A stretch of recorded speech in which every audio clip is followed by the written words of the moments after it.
Welcome to the stream. Thank you for the like. I very much appreciate it. This is the match reaction to Crystal Palace versus Manchester United. 2 games left now after this game till the Premier League season ends. Feels like it's only just begun, obviously, since the lockdown, so the massive break. Welcome to the channel. Leave your man of the match and thoughts in the comments below. Leave a like, comment, subscribe, bottom right hand corner. I very much appreciate the support. We played crap today. I'm not gonna lie to you. I am not gonna lie to you. We played crap today. I'm gonna tell you why in just a minute after I don't trip on my own chair. You know why? Sorry, I'm a bit late, guys. I'm a bit late. I could appreciate that. We were crap today. We were crap. I was scared. I was scared that we were going to do what we did for the past couple of games and not start out games well. Let the team pressure us again. And we allowed them to do it again. We've allowed another team to do it. The only team I've really noticed that we didn't start badly against was Brighton, where we started proper good. I think Brighton was our best game in terms of performance levels. But enough of that. So yeah, we need to learn how to just start off with that. And we just couldn't get out of fifth gear today, or at least from the first 40 minutes of the game, or first 60 minutes of the game. The first 20 minutes in particular before the water break were just not dreadful, but it was just not good enough. Sideways balls. Crystal Palace doing the better shots, actually shooting on goal, testing our keeper. We weren't testing theirs. De Gea had to make a couple of good saves to start off things already. Thank you for the likes. Let me know who's your man of the match in the comments. I'll be letting you know soon. And I was just huffing and puffing, really. Palace deserved the point, says Samad. Should have been a pen. I think by the end of the game we deserved it, but Palace deserved at least a goal, and should have been a penalty. I probably would agree with you, mate. I'm gonna be honest. I was tempted to bullshit there. I was tempted. Obviously, my bias coming in, but Lindelof catches more of the ankle than the ball. I'm gonna say it now. I am gonna say it now. It's a good penalty, and obviously, if that happens to Bruno, I'm saying that. If that happens to our players, I think that's a penalty, in my opinion. Rashford, man of the match. Thank you for letting me know, mate. I agree. No. Yeah, I agree. He could have scored even more, to be honest.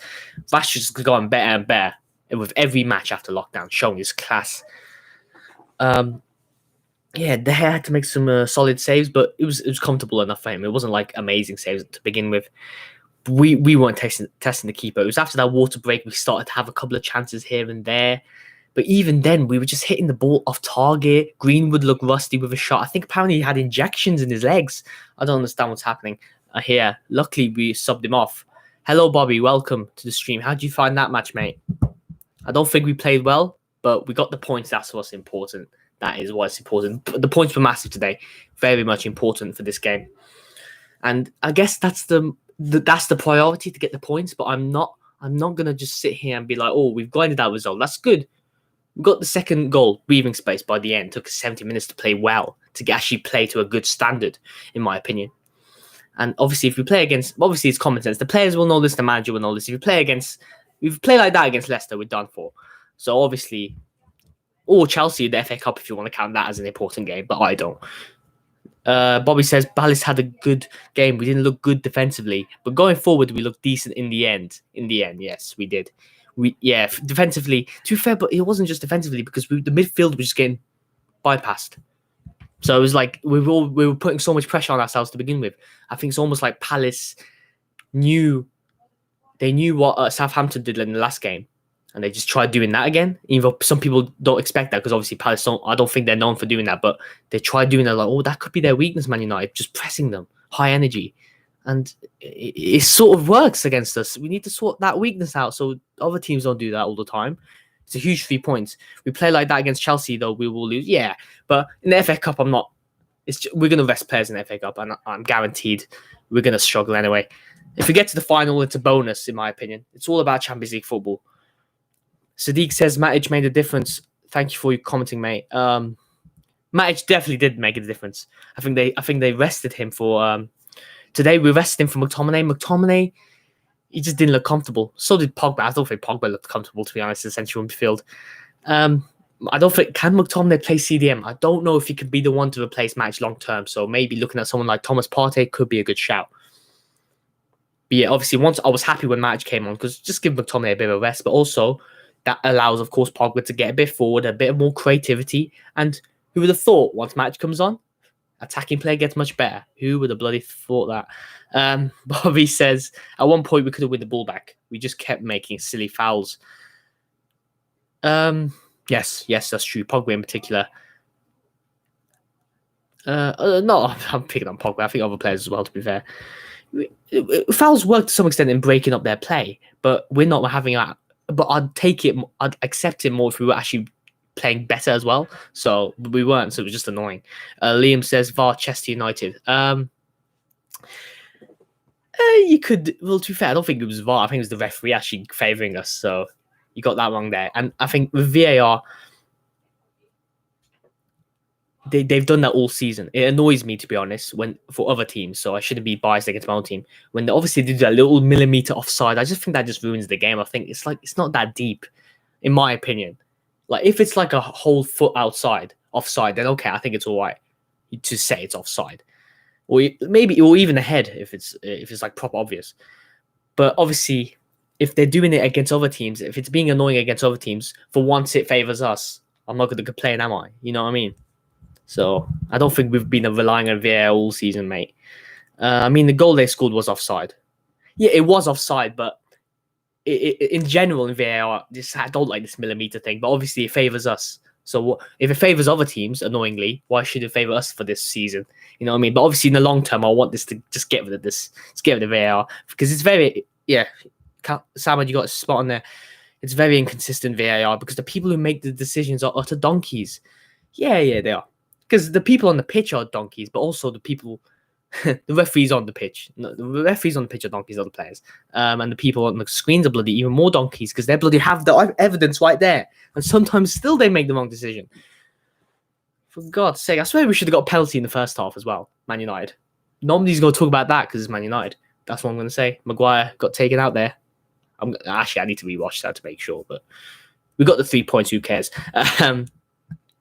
Yeah, okay. The first half we got better and better, but even then, like our peak wasn't like our peak in that first half was the goal, which was basically a bit of magic. It wasn't really team play. Bruno lays it off to Martial. Actually, no. Yeah, Martial lays it off to Bruno, and then Bruno forward passing. Forward passing. Bloody hell. Obviously, just a bit of quicker play with no quick, just so lethargic. I know we had only 2 days rest, but come on, guys. Bloody hell, we're fighting for top 4 here. Luckily, it's all right now. Leave a like, comment, subscribe if you haven't yet. So Bruno lays it off for Rashford. Martial does the clever thing and jumps over Rashford's way so he doesn't get in the way of Rashford. And Rashford just murks the two defenders as they slide down. And he mugs them off and he finesses it into the bottom right-hand corner. They have families, Rashford, but they ruin it. The doctor is in. The doctorate, the university graduate, Marcus Rashford, scores a sublime goal. Bobby, VAR. Bobby says, VAR ruins the game. When your team scores a goal, you normally get the good feeling. But VAR takes that away from you because if it's inconsistently, that's also another thing to add to the case that VAR should be banned. It ruins the enjoyment because every time there's a goal, I'm like, even if the VAR is not involved, I'm like celebrating and I'm like the Hassan Hüttl meme. It's just, I don't know. Yeah, VAR should be banned. Realistically, it should be or just fix it. Just train the people better, for God's sake. But yeah, I think that's one thing people can't change. The VAR is always going to mess with how people celebrate. It doesn't matter if they're stupid people or clever people. But it's more to do with the people in charge of the decisions, in my opinion. Bobby says also versus Bournemouth. I swear there are VAR for every goal. Yeah, VAR is for every goal. They have to check every goal, but sometimes obviously but the major when they actually make a decision, then obviously they check it. They show you it on TV, don't they? But sometimes they don't. They just look behind closed doors, if nothing's happening.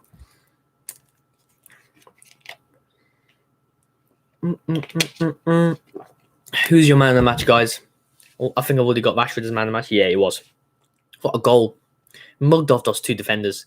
switched his body and got the ball right hand corner. Calm, cool, collected finish from him. I say that a lot when people score. But yeah, that's just what we needed before half time as well.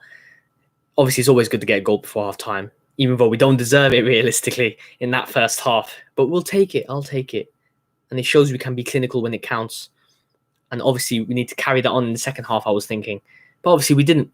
We resorted back to lethargic United again. And 65 minutes in, I'm just sitting there like, I'm being harsh on my players. I'm watching the players. I'm just like, it's not good enough. We're going to concede again. It's like Southampton all over again. Prove to me that you can do something. And obviously, once Matic comes on, and who else came on actually? Fosu Mensah starts ahead of Dalot. I haven't mentioned that yet. I think Fosu Mensah did his job well. He came in for the defensive role. People were guessing because obviously Dalot, realistically, he's played more games this season. So why isn't he starting over Fosu Mensah, who hasn't played a game for Man United in 3 years? But I'm willing to give him a chance. But obviously, if it backfires, it's pretty concerning because it's a big game. It's a big call for Mole. But I had faith. Obviously, you got to support every player. You can't be like, oh, disregard Fosu Mensah. He must have been showing something good in training to get started ahead of Dalot. But he did a good job. In terms of the job Ole was asking him to do, he did a defensively job pretty well. I think he was probably even a bit better than Wan-Bissaka. But in terms of the fullbacks, it was a problem. That's how Crystal Palace were shifting the ball, switching the ball, trying to, on FIFA, when the FIFA 20, the best tactic is to basically go down the byline and just square it. Like, that's literally the OP tactic, and that's what Crystal Palace were making us look like, mugs. Like, in terms of like the way they were playing. Obviously, their finishes weren't that great until that offside goal came, which was a great goal, by the way. Unlucky. If I was Roy Hodgson, I'd be like a bit disappointed because Roy Hodgson and his team were playing very well against us. Hats off to them. Bobby says Bruno for me is the man of the match. Connected the play nicely. Yes, he did. But he made some obviously, as a cam, you're gonna, when you try and risky balls, you're always gonna have the risk of just fluffing it a bit, and he did that a couple of times. But apart from that, he's always the instigator. He's always the pre-assist to the actual main goal. You know what I mean? So he's always involved. And yeah, I'm not gonna complain, but I think Rashford probably is a better time, and maybe even Martial, because Martial didn't get much of the ball, but when he did, it was great. Overall, I don't think Bruno did much personally, and he did miss that massive chance. I agree. I don't think Bruno did as much as he could have done, like we've seen before. But it's another assist for him, so he's just racking up the stats. I love it, man. God, he's a fantastic signing. One of the best January signings of all time in the Premier League. You can't chat shit. Sorry. So even when he's not playing the best, he still gets an assist, and he's still making things happen. Without him, I don't know what we do, to us.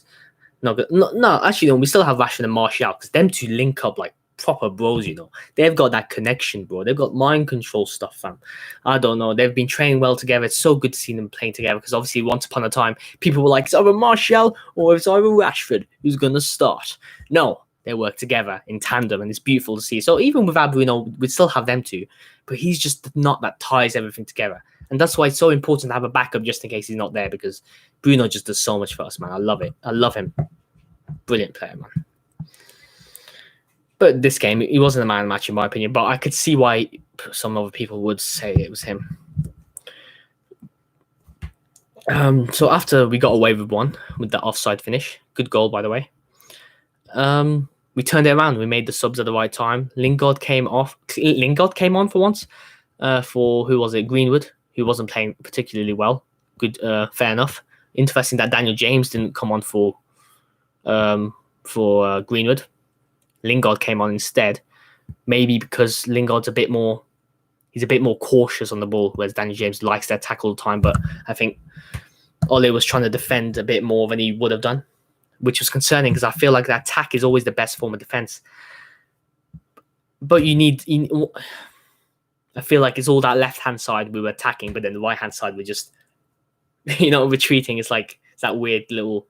It's not like all in tandem, you know what I mean? It's like more like from 70 minutes onwards, then we actually started attacking in tandem, because obviously after that second goal, they're on the ropes. Yeah, to be fair, but we were working nicely to get that second goal. We deserved it because we actually started stepping up the play a bit. We shifted from 5th gear to 4th gear to 3rd gear. Then we got to the second goal, and then we just actually playing like we should have played for the whole game. We need to see that from the offset next game, and of course against Leicester. So yeah. But the players will know that, and hopefully Solskjaer will know that as well. Bruno could have scored actually a second goal earlier. He hit the bar. It was a fantastic counter attack. Just unlucky to. It was a good strike. He went. He always goes for the ball. He's never shy about it. He blasted it. He tried to go to the bottom left corner, but he just hit the post. Unlucky. So we were gaining confidence, and we were getting into the game, especially after Matic came on. But it is concerning that our first 11, if without Matic or Pogba, without that midfield, that 3-man midfield, and Matic, Bruno, Pogba, then we've got a bit of a problem if it's disrupted even a little bit, you know what I mean? And Luke Shaw, we did miss him a bit as well. Even though Fosu Mensah did well, Luke Shaw does well for attacking for RS. So we'll see when he comes back. I don't know when he's going to come back, to be honest. Yeah, we just started peppering them, to be honest, by the end of the game. But to be fair, they got an injury and stuff, and they were tired, and they probably realised that the game's lost and we got the 3 points, whether they like it or not. Wilfried Zaha, did he do much in the game? He caused some problems, shifting of play. Our players a bit off balance. Maguire made some good slide tackles, sliding in some crucial moments. People are not going to mention it, but he did good, Maguire, in terms of that. But in terms of his attacking, headering play, in terms of him trying to do the headers, the big boy header that we signed him also for, he got like 4 headers that he completely missed. So not very good there. But in terms of him defending, that's his main job. He did well. If you actually watch the game back, he made some very good slide tackles at some crucial moments in the game. So, yeah, he just needs to work on his head a bit more. Maybe Man United corners are not helping him because Leicester, he was doing it all the time. These one main headers against Chelsea in, I think, the FA Cup, wasn't it? That was a good, not FA Cup because we got the next EFL Cup, I think. Or in the Premier League, I don't know, actually. But he's only scored one header for us, really. And we need to see him score more. And we know he can. He's getting there. He's getting into the spots. He's getting into the spaces. But he needs to get his head down onto the ball and then he'll get the goals. He got 4 different chances and he couldn't score any of them. Unlucky, mate. So I'll give him like a 7 or 8 out of 10. Martial was good today. Really good today. But he didn't get much of the ball. Didn't get much service. But at the same time, I need to look at how Martial plays off the ball, but I don't really look at that too much. Maybe I should, because who knows? Maybe he was occupying the defenders, allowing Rashford to get in behind before Rashford passes it back to Martial, and you know the rest. McTominay was all right, but I didn't really notice him in the game. Pogba needs to just learn to be disciplined and needs to release the ball quicker, especially in the first half of games. Second half, he gets better. He always goes into the game, Pogba. But just the last couple of games, he's been a bit iffy in terms of just release the ball, guys. You know what I mean? Matic had a similar sloppy instance. He lost the ball when he had the ball for like 10 seconds, I swear. It was like 60th minute. And then I think Zaha, I don't know, some player intercepted him, like tackled him after him just spending 10 seconds on the ball. It was like watching FIFA when nobody's playing Ultimate Team. It's ridiculous. But apart from that, Matic allowed, obviously, everyone else to get forward. But it was just more, he didn't really do much in terms of intercepting the ball and passing forward. I just noticed that one weird mistake from him, just keeping the ball for too long. We need to release the ball quick as a team. Always. Yeah. It was good Fosu Mensah got some minutes. He played the whole game, didn't he? So maybe he could be a decent backup option in the future. And he's been training well, I'm guessing. And this will give him good confidence that he can play more games for Man United. Even if it's not just first team. As a backup, who knows? Pogba's ready to sign a new deal. And maybe this is what we need to keep him concentrated in the club and concentrating and training. He's been speaking as if he wants to stay with us long term because he's talking about winning the Premier League, staying with the club. We need to go on next season. I think he's been hinting at that. And also that's a good elite mentality that he's thinking about always winning the big trophies. He's not settling for Europa League or any of this bullshit. You know what I mean? So that's good to see. So hopefully he will sign a 5-year deal, as it's being reported in The Sun, also known as The Scum. But hopefully Pogba does sign a new contract. But he's still room for improvement. But obviously, hopefully that deal sorts out any doubts in his head and we can move on. Obviously, Champions League football will probably be a good indicator for such deals. Hopefully, Pogba, even if we do miss out on Champions League football through the Premier League, he still signs a new deal because we've still got a chance for the Europa League. But I'd rather we just do it through the league because it shows we've actually played well over a 38-game season. You know what I mean? Whereas the cup competition, we can easily fluke it. But how is that going to give us confidence for the long term? You know what I mean? Okay, a trophy could help, but top 4 shows truly who the best teams are. If we don't get top 4, we don't deserve it. If we do get top 4, we do deserve it. Obviously, after lockdown, we've been one of the best teams around. But what can you do? But obviously, you've got to do that for the whole season. But we've got 2 games left. Let's not talk about next season. I think I'm gonna end it there. To be honest, in a couple of minutes, let me just look at what we got next. Let me know your comments. It doesn't have to be a football related. You can talk about Q&A style things. I'm open. I'm open at the end of these streams. At the end of these type of streams, I'm always open to live questions. Not too deep, but yeah, we got Chelsea next in the Sunday. I think they've got 48 hours more rest. Was it 48 hours more rest? I think they got more rest for the Premier League game, but now we're going to rest their players for the FA Cup anyway. I don't really mind. It's all about West Ham on Wednesday. My next stream will be at 8:15, 8:15 on Sunday. It's going to be my next stream, so don't be missing that. It's going to be good to talk about the FA Cup. Take a little bit of a break from the Premier League, but obviously we'll be back Wednesday at the same time, 8:15, against West Ham. It's going to be a hard game. David Moyes is going to be looking to do a bit of revenge against us after firing him 6 months into a job. Probably justified. But nevertheless, David Moyes has been doing a decent job of trying to keep West Ham up. They're still in danger of relegation, so they need to, obviously, relegation-stricken teams, they always want to have that one big win to start getting them points by the end of the season. It's getting crunch time. They need to do something, obviously. So it's not going to be an easy game against West Ham. They're going to be ready for it. We need to be ready for it and need to play better, of course. And yeah, we should give our first team players a rest for the Chelsea game in the FA Cup and bring them back for the Wednesday game against West Ham. But it's just Ole never seems to rest players like Maguire, and he's apparently there's stories around that he's had injections for 2 months at the start of the season to keep him playing, which makes sense now that when you think about it, because Ole was starting him all the time, and he still does. Ole, I just hope that doesn't risk a long-term injury in the future. But at least in terms of mentality, he shows that Maguire's willing to go through the pain for the gain, if that makes sense. If there is much gain, the gain of helping us defend a bit better, even if sometimes he does make the odd mistake, which hopefully he irons out in the future. So yeah, we never seen a centre back partnership without Maguire this season. So maybe it would be interesting if we did that, but I don't think Ole's going to do that. He's never done that against Norwich in the FA Cup. So I think against Chelsea, he's going to be willing to. Ole wants to win everything as much as he can, but obviously he's not going to. So he's going to keep Maguire at least. But obviously, I think attacking wise, we're going to change a lot of players in midfield as well. Give minutes to the likes of Lingard, Igalo, especially, and Daniel James as well. Lingard, he did the job. I think he would have done a better job with James in terms of keeping the ball. So he did that, but he didn't do really much besides that. But he didn't do anything bad either. So yeah, maybe Lingard could prove himself prove himself again in the Wembley game, because he always seems to do well in the Wembley Stadium. So who knows? Maybe he'll get a goal or two just for himself before he leaves Manchester United for good. Hopefully, I love Lingard. He's a likable guy, but it's time for him to go. You know what I mean? He's served his purpose in this club. Yeah. So I'm gonna leave it there I'm gonna leave it there for now. 8:15 Sunday and Wednesday for match reaction streams. So I can't speak. Tomorrow is going to be my NBA episode 2. Check out episode 1 if you haven't yet. Even if you're not into basketball, trust me, it's a lot of fun. And it's a lot of fun just me saying football terms for basketball, because I don't know any basketball terms yet. Yeah, I'd really much appreciate if you check that first episode out. Yeah, I'm going to leave it there unless any of you got any weird questions for me.